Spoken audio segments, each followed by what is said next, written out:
piece you wrote this week, Rakib, talks about how there was lots to admire in Britain, 70 years of progress, which is pretty much the case. But you say we shouldn't be too complacent.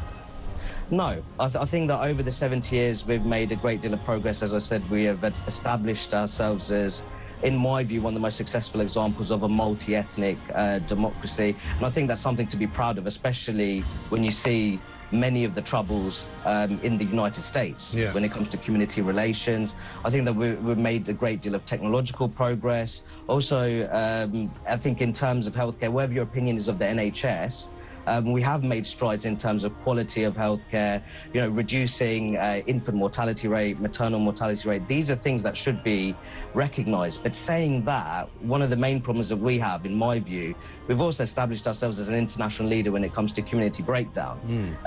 Since 1952, marriage rates have plummeted, divorce rates have trebled.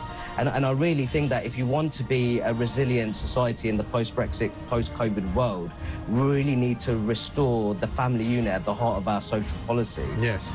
Well, I'm not sure that's going to be made any easier, though, because it turns out now you can get divorced a lot quicker under the new rules that got passed this year. So, I mean, apparently there's been a massive rush to people to get divorced, which either tells you they married the wrong person or, you know, they're quite keen to get out of it.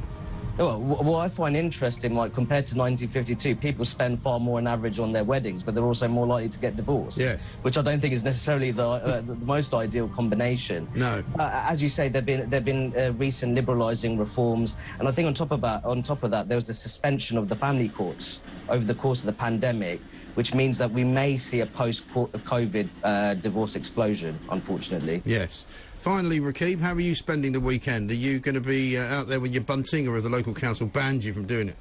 Oh, no, not at all. I mean, in my hometown of Luton, it's great to see Union flag bunting all over the shop. As I said before, that there are a diversity of ethnic and religious communities who really appreciate what the Queen has done for her country during her 70-year reign. Myself, personally, I'll be, in typical form, I'll be celebrating with a great deal of highly flavoursome food.